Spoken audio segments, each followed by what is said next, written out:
This is BoomerLife on CL650. The best things in life are free, but you can give them to the birds and bees. Welcome back. This is Boomer Life on CL650. I'm Joanne Sutton. Thanks for joining us today. We're in the studio with Maria Howard, CEO of the Alzheimer's Society of British Columbia, and Kim Evans from Richmond is also sitting in as she's a primary caregiver for her husband, Jack, diagnosed with Alzheimer's it's a couple of years ago, right? Our conversation today is all about donating to the society, whether it's $5 or $500,000. Every penny counts, and we're here to help you understand why. But when it comes to donations, we have options of choosing planned giving through our wills and insurance policies. So we wanted to get some professional advice on this with our next guest. So let's say hello to Colin Ritchie on the phone. Hello, Colin. Good afternoon. How are you all today? We're doing great. And yourself? Terrific, thank you. Colin is our resident expert today. He's a lawyer who practices in wills, estates, and wealth preservation. He's also an independent financial planner. He's a former director of estate and financial planning for Sun Life. And Colin is also a contributing editor to Canadian Money Saver magazine. So, Colin, wonderful having you join us on the phone today. And you bring a wealth of expertise to the table. What else can you tell us about yourself? I should have my girlfriend answering that one. What would she say? Independently. She would say I work independently with people in a variety of situations to help them achieve their goals as cheaply, as safely, and as simply as possible. Would she say that you're a pretty nice guy? Most of the time. Not every day, but most of the time, I think. Good sense of humor? I think so, but that's a personal opinion. So, Colin, we typically start off by asking if people have a personal connection to Alzheimer's or dementia. And I'm wondering what led to your expertise with planned giving, working with people to give through insurance policies and wills to charitable organizations like the Alzheimer's Society of BC. Well, that's an easy one to answer. My own grandmother, my mom's mom, had dementia for at least 7 years. And of course, it's a series of stages. So I watched her and my whole family struggle with that. And so it's always been, it's always stuck with me. And it's nice to be able to help in any way, shape, or form to help other people in that situation and to hopefully one day have a cure so families don't have to suffer like that anymore.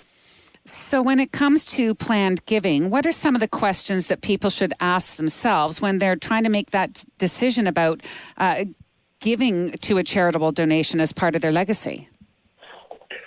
There's a bunch of things. I guess the first question is when. The second question is probably how much. A lot of people gift in wills or at the time of death, but my experience is that's great, but the charities often need money sooner rather than later as well. So when you're talking about when, it doesn't have to be now or then. It might be both. So that's one of the important questions. And in terms of how much, that's a balancing act. A lot of people donate at death because they have their own finances to worry about, and they want to make sure that they have enough for them and their own family, and they're gifting at death just because they don't have as many concerns about providing for other people at that time. So those are two of the bigger issues, when and how much. So if somebody's already answered those, how does one go about following through on planning a donation like this? Do they need to contact someone like yourself, like a lawyer, to have it done? Not necessarily.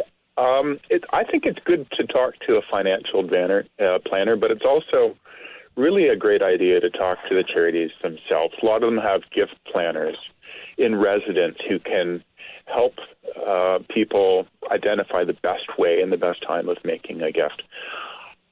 One of the things about gifting, and this is coming from the financial planner perspective, is there are some really tax-friendly ways of doing it. So, like you were saying earlier, it's nice to gift as much as possible.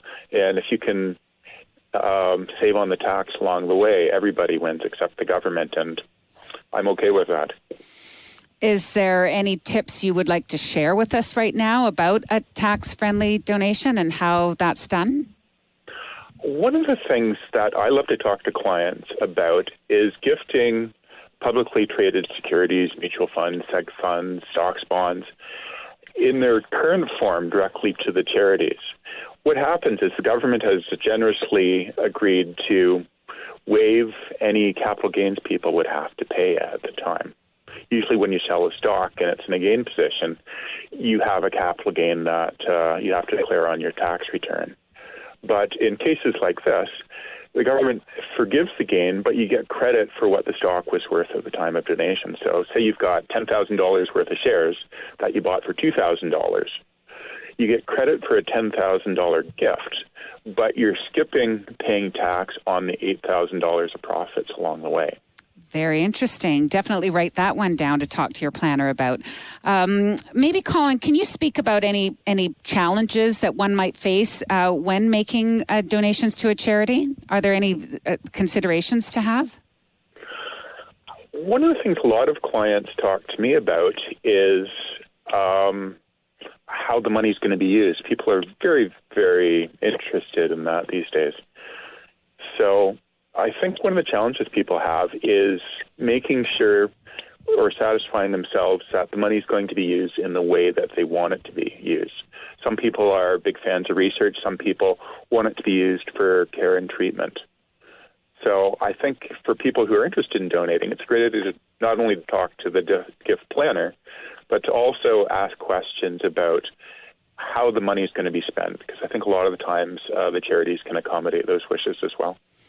Well, I think we might be able to get that question answered with our next guest. Don't you think, Maria? Absolutely. It's really important to us as a charity to actually help make those connections between where people want to make a difference and making sure that happens. And they can really specify exactly what they want the money to be used for. That's great. Okay, so I'm going to keep that in mind for when Susan comes to join us. Is there a minimum amount that has to be withdrawn or donated? Like you mentioned earlier, one of the biggest questions one has to ask is, when and how much. Can you really donate $5 or $500,000? Oh, absolutely. I think as a rule of thumb, most charities want to see at least a $20 donation before they issue a tax receipt.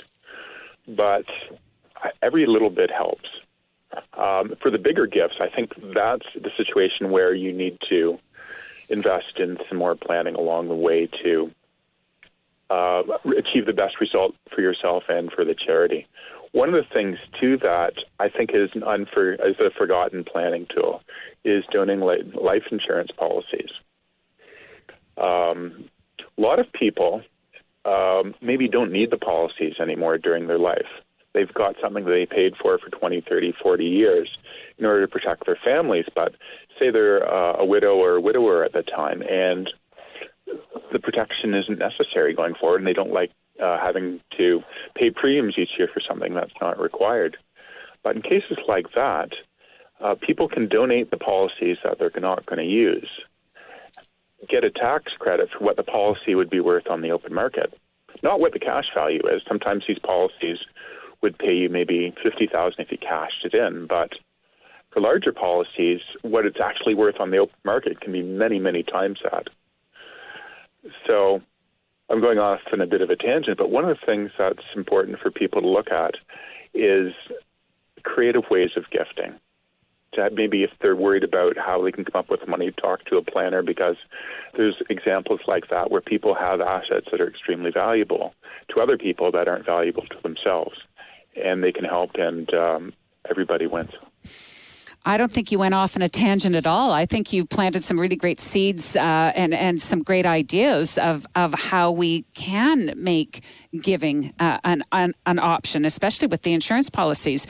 So what are the recommendations that you would make for a planned donation? Why is that so easy, and why would you recommend that?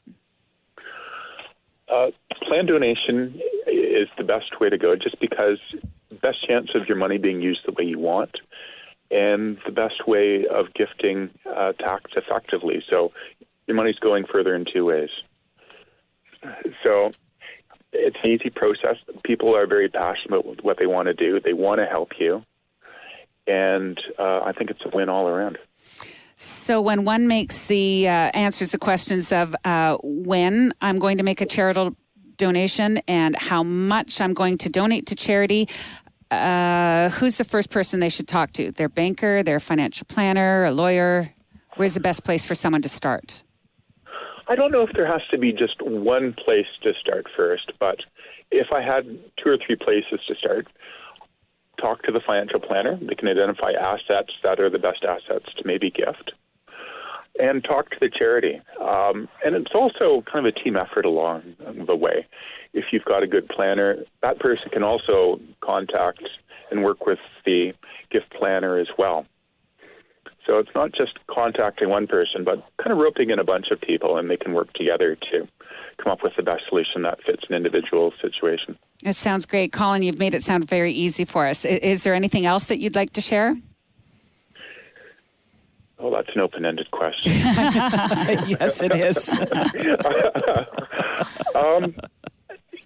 If you're thinking about gifting at all, I think it's worth a conversation. Contact a charity, just get some information, and just take it one step at a time. A lot of times the hardest step is the first one. Thank you so much for your contributions to today's topic of why donations matter. It's been my pleasure. Colin Ritchie, independent financial planner and lawyer specializing in wills, estates, and wealth preservation. The Alzheimer's Society of BC is going to introduce us to their very own resource development manager. That's up next on BoomerLife on CL 650. His only weekly radio show dedicated to the baby boomer lifestyle. This is Boomer Life on CL 650.